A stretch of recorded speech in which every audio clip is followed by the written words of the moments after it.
નમસ્કાર કલમ યુઝ સમાચારની સાથે હું છું આપની સાથે પાયલ બામભણિયા। તો જોઈએ આજના મહત્વના સમાચારમાં। સુરત ચોમાસાની સિઝન શરૂ થતાં જ ડેન્ગ્યુ મલેરિયા ગેસ્ટ્રોના કેસોમાં વધારો। એટલે કે ચોમાસાની સિઝનમાં પાણી ભરાવાના કારણે મચ્છરોનો ઉપદ્રવ પણ વધતો હોય છે, જેને કારણે નવી સિવિલ સ્વીમેર હોસ્પિટલ અને સરકારી હેલ્થ સેન્ટર ઉપર દર્દીઓનો ઘસારો જોવા મળી રહ્યો છે। ગત વર્ષ જાન્યુઆરીથી જૂન મહિના સુધી મલેરિયાના 173 કેસો નોંધાયા હતા। આ વર્ષે જાન્યુઆરીથી જૂન મહિના સુધીના મલેરિયાના 189 કેસો નોંધાયા છે।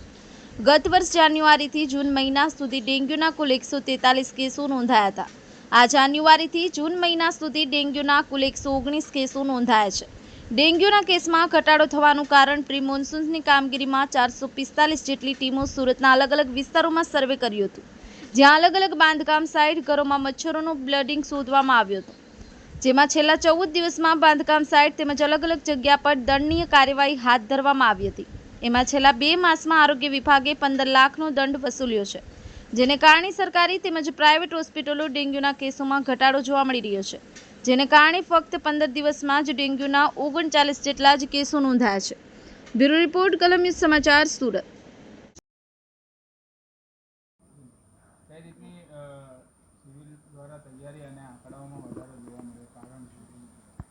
નમસ્તે, હું doctor Dharitri Parmar new civil હોસ્પિટલના સુપ્રિન્ટેન્ડન્ટ વતી આપ સાથે વાત કરી રહી છું। આપનો મુદ્દો છે કે પેશન્ટમાં વધારો થઈ રહ્યો છે। હા, અમારા મેડિસિન વિભાગમાં દર્દીઓની આંકડામાં લગભગ 10થી 20% વધારો જોવા મળ્યો છે।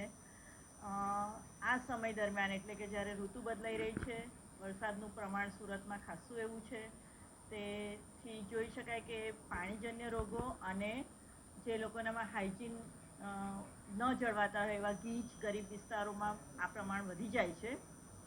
જ્યાં પોપ્યુલેશન ખૂબ વધારે હોય ત્યાં આ પ્રકારના રોગો વધારે જોવા મળે છે। જ્યાં પાણીનું હાઇજીન નથી સચવાતું ત્યાંથી વધારે દર્દીઓ આવી રહ્યા છે।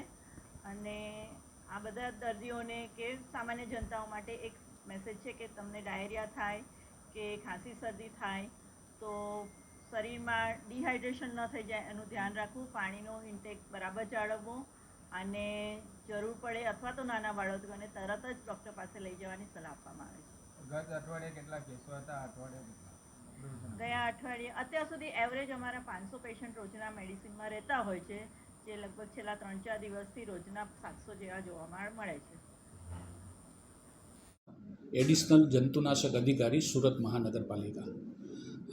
સુરત મહાનગરપાલિકાએ ખાસ કરીને ચોમાસા અને ચોમાસાની બાદ મચ્છરથી ફેલાતા જે રોગો છે, મેલેરિયા, ડેન્ગ્યુ, ચિકનગુનિયા, આવા રોગોને નિયંત્રણ હેઠળ રાખવા માટે એક ઘનિષ્ઠ ઝુંબેશ લગભગ એપ્રિલ મહિનાથી ચાલુ કરેલી। એપ્રિલ મહિનાથી જૂન મહિના સુધીમાં અમે લોકોએ પ્રી મોન્સૂન કામગીરીમાં લગભગ 78,000 જેટલા નાના મોટા કન્ટેનરો, જેની અંદર માટલા આવે, ટાયરો આવે, નાના ડબ્બા ડૂબી આવે, કલરના ડબ્બાઓ આવે, એવી જે પણ વસ્તુઓ છે કે જેમાં વરસાદનું પાણી ઘેરાઈ રહે ને એમાં ડેન્ગ્યુના મચ્છરો નહીં થાય એના માટે એડવાન્સમાં અમે એનો નિકાલ કરવાની કામગીરી કરેલી અને એ કામગીરી હજુ પણ અમારી ચાલુ જ છે।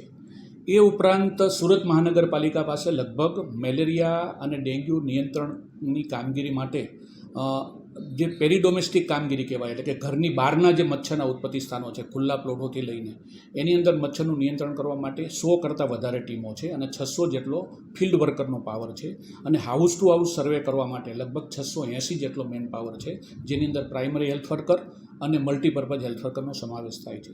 સુરત મહાનગરપાલિકા દ્વારા દર અઠવાડિયે 5 લાખ કરતાં વધારે ઘરો, એટલે કે 2 અઠવાડિયામાં લગભગ અમે 11 લાખ જેટલા ઘરો કવર કરીએ છીએ અને એની અંદર દર અઠવાડિયે અમને 5,000 કરતાં મચ્છરના વધારે ઉત્પત્તિ સ્થાનો મળે છે, જેનો નિકાલ કરીએ છીએ।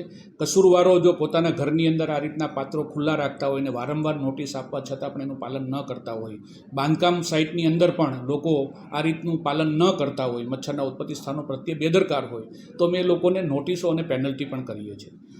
ગત 2 અઠવાડિયા દરમિયાન લગભગ સુરત મહાનગરપાલિકા દ્વારા 2,000 કરતાં વધારે બાંધકામોની અંદર તપાસ કરવામાં આવેલી, જેમાં 500 કરતાં વધારે બાંધકામોમાં મચ્છરના ઉત્પત્તિ સ્થાનો મળેલા અને એ 500 મચ્છરના ઉત્પત્તિ સ્થાનોની સામે અમે લગભગ 15 લાખ રૂપિયા જેટલી એ લોકોને પેનલ્ટી પણ કરેલી। અને એ સાથે સાથે જો મેલેરિયાના કેસોની વાત કરું તો ગત વર્ષે અત્યાર સુધીમાં જે ગવર્મેન્ટ સેક્ટર છે એની અંદર 173 જેટલા મેલેરિયાના કેસો નોંધાયેલા, જેની સામે આ વર્ષે લગભગ 189 જેટલા કેસો નોંધાયેલા છે. થોડો ઉછાળો એમાં એટલે કે થોડો વધારો છે. અને ડેન્ગ્યુના કેસોમાં 25ની સામે 39 કેસો છે. અને પ્રાઇવેટ સેક્ટરની જો વાત કરું તો ગયા વર્ષે પ્રાઇવેટ સેક્ટરમાં 480 જેટલા કેસ હતા મેલેરિયાના, એની સામે 309 કેસો આવ્યા છે. એટલે કે પ્રાઇવેટ સેક્ટરમાં મેલેરિયાના કેસોમાં ઘટાડો છે. એવી રીતે ડેન્ગ્યુના કેસો પણ ગયા વર્ષે પ્રાઇવેટ સેક્ટરમાં 143 જેટલા આવેલા, એની સામે આ વર્ષે 119 જેટલા કેસો છે. એટલે પ્રાઇવેટ સેક્ટર જે ખરું તેમાં મેલેરિયા ડેન્ગ્યુના કેસોમાં થોડો ઘટાડો છે. સુરત મહાનગરપાલિકા દ્વારા આ કામગીરી થ્રુ આઉટ યર એટલે આખું વર્ષ કરવામાં આવે છે. એટલે આ કામગીરી અમારી આ રીતની હાઉસ ટુ હાઉસ સર્વે અને બાંધકામોના સર્વેની સતત ચાલુ રહેશે. અને સુરત શહેરમાં આગામી મોન્સૂન અને પ્રી મોન્સૂનમાં કોઈ મોટો રોગચાળો ન થાય એના માટે વીબીડીસી વિભાગ સતત હાઉસ ટુ હાઉસ સર્વે કરીને, બાંધકામો સર્વે કરીને મચ્છરના ઉત્પત્તિ સ્થાનોને નાબૂદ કરતું રહેલું છે. Thank you.